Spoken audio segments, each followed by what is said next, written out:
त्या विचाराची बांधिलके मांडणाऱ्या लोकांना बसला. त्याच्यातून ते अजूनही सावरलेले नाही आहेत आणि खूप चांगले चांगले कार्यकर्ते सावरलेले नाहीत. पण साम्यवादाचा पराभव नाही, खरं सोव्हिएत रशियाचा तो पराभव आहे, म्हणजे कम्युनिस्ट शासन व्यवस्थेचा पराभव आहे. कम्युनिस्ट शासन व्यवस्थेचा पराभव म्हणजे मार्क्सवादाचा पराभव आहे असं मी मानित नाही. पण कम्युनिस्ट शासन व्यवस्थेचा तिथे जो पराभव झाला याचा अर्थ जगामध्ये भांडवलशाहीचा विजय झाला असं नाही. कारण अगदी सुरुवातीला फुकुयामांचं ज्यावेळी पुस्तक आलं, आता ते आमच्या शास्त्राचेच असल्यामुळे, आणि त्याच्यावर ज्यावेळी चर्चा सुरू झाली त्यावेळी असं जवळजवळ ठरलं की आता इतिहासाचा अंतच झालेला आहे. म्हणजे आता इथून पुढे फक्त निर्णायक विजय हा उदारमतवादी लोकशाहीचा झाला असं त्यांनी मांडलं.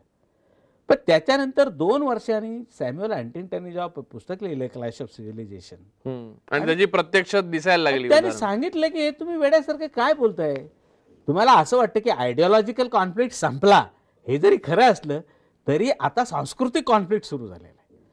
म्हणजे एकेकाळी जागतिक व्यवस्था म्हणून शीतयुद्धाची व्यवस्था होती ती तुम्ही संपवली. आता जागतिक व्यवस्था म्हणून जेव्हा जागतिकीकरणाची व्यवस्था आपण मानतो, जागतिकीकरण ही आजची जागतिक व्यवस्था आहे, तिच्यापासून कोणालाही पळून जाता येणार नाही. कारण ती व्यवस्था अशा प्रकारची आहे की तिला नष्ट करणं आज कोणाच्याच हातात नाही. म्हणजे जसं तिला आणणं हे सुद्धा कोणीतरी केलेलं नाही, कोणी आणलेलं पण नाही आणि तिला कोणी घालून पण टाकणार नाही. ती तिच्याच मरणाने मरणार आहे किंवा ती तिच्या विकासक्रमात स्वतः सुधारणार आहे. तिची स्वतःची एक्सपायरी डेट घेऊन ती आलेली आहे. भांडवलशाहीचं एक फार उत्तम गोष्ट आहे, जे समाजवादांचं खरं म्हणजे असलं पाहिजे होतं ते भांडवलशाहीचं. भांडवलशाही ही नेहमी प्रत्येक कालखंडामध्ये व्यवहाराशी सुसंगत अशा प्रकारची रूपं धारण करत करत जिवंत राहिलेली आहे आणि विकसित होत आलेली.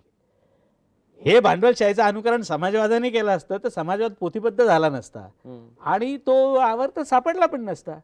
पण काय आहे, आता आपण भारतीय कम्युनिस्टच नाही का बघती कसे, म्हणजे जुन्याच पोथ्या वाचत बसलेले आहेत, नवं पुस्तक उघडायलाच कोणी तयार नाही.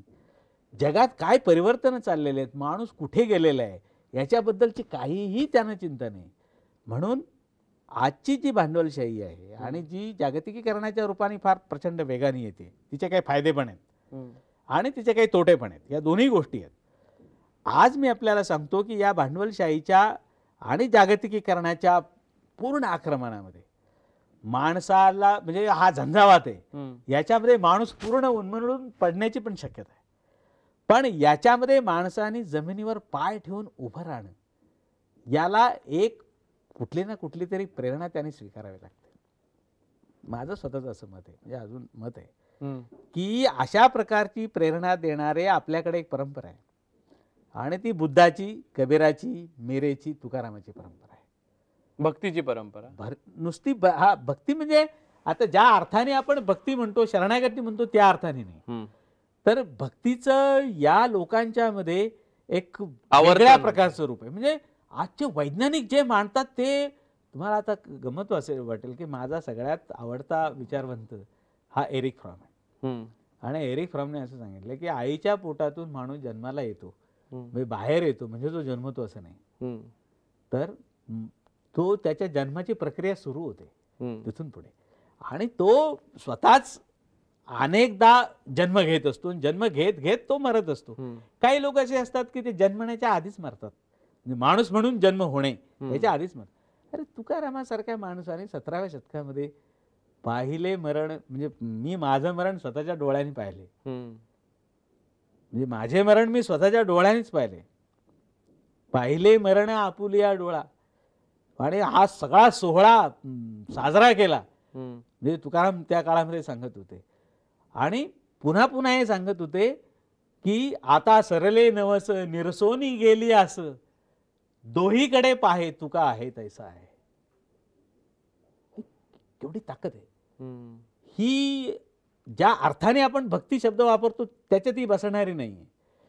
तर माणूस होण्याच्या प्रक्रियेमध्ये माणूस कसा क्षणाक्षणाला मरतोय, म्हणजे आत्मचिंतनाचं सामर्थ्य, एक नवं रूप, आपल्या आतल्या शक्तीची जाणीव त्याला येते, आणि त्याच्या आतल्या शक्तीची जाणीव आल्याशिवाय तिचं प्रकटीकरण तो करू शकत नाही. आणि जोपर्यंत तिचं प्रकटीकरण करू शकत नाही तोपर्यंत तो फुल माणूस म्हणून, जसं मार्क्सनी स्वप्न बघितलं तर टोटल मॅन्स, समग्र माणसाचं, परिपूर्ण माणसाचं. तसं या ग्लोबलायझेशनच्या याच्यामध्ये सुद्धा जर तुम्ही वाहत गेलात, आणि अमेरिकन संस्कृती सुद्धा काही फार वाईट आहे असं मी मानत नाही, त्याच्यात सुद्धा खूप चांगली माणसं अशी असतात की जी स्वतःला कंट्रोल करतात. सगळीच पाश्चिमात्य संस्कृती घाणेरडी आणि वाईट आहे असं जे म्हणणारे लोक आहेत त्यांना ना जड संस्कृती समजली ना पाश्चिमात्य जग समजलं. ते इतक्या याच्यावरती गेलेले आहेत, प्रगतीच्या शिखरावरती, ते काही विनाकारण गेलेले नाहीत. तुम्ही किती पद्धतीनं उपभोगवादी बनायचं हे शेवटी तुम्हाला ठरवावं लागणार आहे. म्हणजे स्वतःचा विवेक ठरवावा लागणार नाही. हा स्वतःचा विवेक ठरवणारी अनेक साधनं, अनेक विचारवंत, अनेक मार्गदर्शक आपल्याकडे आहेत. त्यांचा आपल्याला उपयोग होईल. त्यामुळे उद्याच्या मनुष्य जातीला धर्माची आवश्यकता जरी नसली, म्हणजे ऑर्गनाइज्ड रिलिजनची ज्या अर्थाने धर्म संघटनांची आवश्यकता अजिबात नाही. जोपर्यंत या धर्म संघटना आहेत तोपर्यंत मूलतत्ववाद असणार आहे, त्यांच्यातले कॉन्फ्लिक्ट असणार आहेत आणि जगामध्ये हिंसा असणार आहे. भविष्यात येणाऱ्या माणसाला धर्मसंस्थांची अजिबात आवश्यकता नाही. धर्म ही पूर्णपणे व्यक्तिगत बाब असली पाहिजे आणि हा धर्म स्वतःचा असला पाहिजे. फक्त त्याला धार्मिकतेची गरज आहे, रिलिजिओसिटीची गरज आहे, त्याला अशा कप्पेबंद धर्माची. पुढच्या प्रश्नावर जाण्या अगोदर एक छोटासा ब्रेक घेऊया.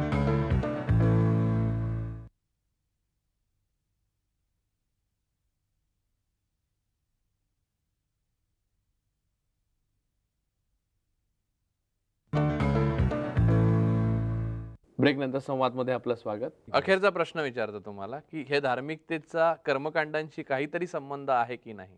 अजिबात नाही. धार्मिकता म्हणजे स्वतःचा शोध आहे. म्हणजे हा स्वतःचा शोध आहे आणि बाहेरच्या जगाचा शोध आहे. आणि बाहेरचं जग आणि आपला आंतरिक जग यांच्याशी सुसंवाद साधून जीवन जगणं म्हणजे धार्मिकता आहे. त्याच्यातून माणसाचे संबंध, स्त्री पुरुषांचे संबंध, माणसांची नाती ही अधिक ह्युमन, अधिक मानवीय होण्याची शक्यता आहे. जर तुम्ही सतत उपभोगवादी बनत गेलात आणि पैशाच्या पाठीमागे धावत गेलात, प्रगतीच्या पाठीमागे धावत गेलात, तुमच्या आमिषांच्या पाठीमागे धावत गेलात, तर मार्क्स म्हणाले तसं माणूस रेसचा घोडा होईल आणि त्याचा मानवी चेहरा हरवून बसेल. मग त्याला पुन्हा काहीतरी एक ती रक्तरंजित क्रांती करून तो त्याचा हरवलेला चेहरा त्याला परत द्यावा लागेल. परंतु तसं न करता आज जेवढ्या म्हणून अशा सामाजिक संस्था आहेत किंवा जेवढी म्हणून प्रबोधनाची साधनं आहेत, अगदी या प्रबोधनाच्या साधनामध्ये मी ही सगळी सगळा मीडिया पण धरतो, कारण त्याची पण ही एक जबाबदारी की अशा पद्धतीनं हे समाज प्रबोधन जर आपण करत गेलो आणि आपण जर आपल्याला या वारशाची आठवण करून दिली, तर माणसाचं जगणं सार्थ करण्यासाठी आणि माणसाचं जगणं सुंदर करण्यासाठी या ग्लोबलायझेशनमध्ये सुद्धा होऊ शकतं. आणि त्याच्यासाठी माणसाने स्वतःला नियंत्रित करण्याची कला शिकणं किती आवश्यक आहे याच्यावरती भर देऊन, आणि तेच तुम्हाला शाळांच्यामध्ये पण शिकवावं लागणार आहे. कारण शाळांच्यामध्ये काही पण शिकवलं जाते, शाळांच्यामध्ये माणूस सोडून सगळं शिकवलं जाते की ज्याचा काडीचाही उपयोग नाही. म्हणजे कुठल्याही शास्त्रामध्ये माणसाचा विचारच नाही. आपल्या जीवशास्त्र सोडलं तर जीवशास्त्र सुद्धा ज्या तांत्रिक पद्धतीने शिकवतात, आज तुम्हाला माणसाचा विचार करावा लागेल. अमेरिकेने 1973 साली म्हणजे जोसेफ ब्रोनोवस्की जो अतिशय मोठा सायंटिस्ट आहे, त्याला बीबीसीने एक प्रोजेक्ट दिला होता की संपूर्ण माणूस कसा घडला एवढं तू सांग. आणि ब्रोनोवस्कीने जे पुस्तक लिहिले आहे एसेंट ऑफ मॅन, त्याच्यामध्ये त्याने लिहिले की हा माणसाचा विचार प्रत्येक शाळेतल्या पाठ्यपुस्तकाचा विषय झाला पाहिजे. आणि जर तो झाला नाही तर ते शिक्षण अर्थशून्य होईल, ती पोथडी बनेल. तेव्हा आम्ही आता जागृत झालेलो आहोत आणि आम्ही हा विचार आता पूर्णपणे शाळांच्या याच्यामध्ये माणसाचा विचार आता आम्ही ठेवला आहे. म्हणजे 73 साली ते जागे झाले आणि अजून आपला विचारच चाललेला आहे का आपली पाठ्यपुस्तकामध्ये आपल्या राजाचं काय लिहायचं, राण्यांचं काय लिहायलं, त्यांच्या जनानखान्यांचं काय लिहायचं, तो पळून गेला होता का, तो आणखीन काय करत होता का, त्यांनी मारामाऱ्या केल्या का, काय केलं, याच्याबद्दल चुकीचं लिहिलं, त्याच्याबद्दल चुकीचं लिहिलं, हेच वाद चाललेले आहेत. आपण माणसाचा विचारच करत नाही अभ्यासक्रमामध्ये. त्या अभ्यासक्रमामध्ये जर तुम्ही घातलं साधी गोष्ट, तुम्ही नुसता डार्विनचा इव्होल्युशनचा सिद्धांत, उत्क्रांतीचा सिद्धांत जर व्यवस्थित पद्धतीने शिक्षकाने शिकवला तर लहानपणीच त्या मुलाकडे आपल्या समग्र जीवनाकडे बघण्याची जी दृष्टी आहे ना, विजडम येईल एक. विजडम येईल. आणि त्याला हे धार्मिक कटुता, अरे सगळ्या माणसाचं मूळ जरी एकच असेल, आपल्या सगळ्यांचे जुने नातेवाईक जर सगळे एकच आहेत, जो चिपांजी आपला आता कजीन आहे, हे जेव्हा त्या माणसाला कळेल, सगळे अहंकार गळून पडतात. वेगळ्या पद्धतीने तो जगाकडे बघायला शिकेल. वेगळ्या जगाकडे आणि स्वतःकडे सुद्धा. ते किती वेगळं, एक पूर्ण दृष्टीच बदलते ना. आपण जर शिकवत राहिलो की परमेश्वराने माणूस निर्माण केला म्हणून परमेश्वराच्या पाया पडा, असं जर तुम्ही शिकवत राहिलात तर मुलांच्या मध्ये अंधश्रद्धा येईल. माणूस नावाच्या प्राण्याला कोणीही जन्माला घातलेले नाही, हे पहिलं वाक्य शिकवलं पाहिजे. आणि माणूस उत्क्रांत होत स्वतःच घडत आलेला आहे. माणूस हा प्राणी असा आहे की जो स्वप्रयत्नाने माणूस झालेला प्राणी म्हणजे हा माणूस आहे.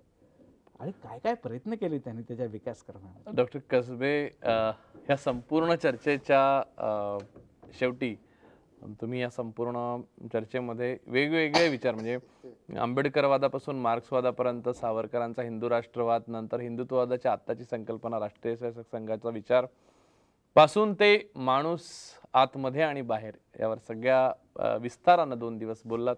ETVच्या सर्व प्रेक्षकांतर्फे त्याबद्दल मी आपले आभार मानतो. धन्यवाद.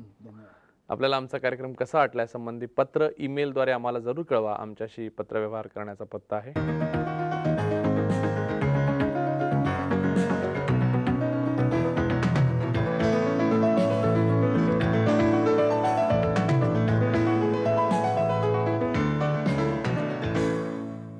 आजचं संवादचं पत्र विजया होनप, पुण्याहून त्यांनी पत्र पाठवलंय. संवाद मी नेमाने बघते. घर बसल्या ज्ञानसाधना आणि जगाची खिडकी असलेला संवाद पाहण्यासाठी मी अनेकांना सांगते. आपण 1000व्या भागाकडे वाटचाल चालू आहे, त्यासाठी आपल्याला आमची शुभेच्छा. आपण हे पत्र पाठवलं त्याबद्दल आम्ही आपले आभारी आहोत.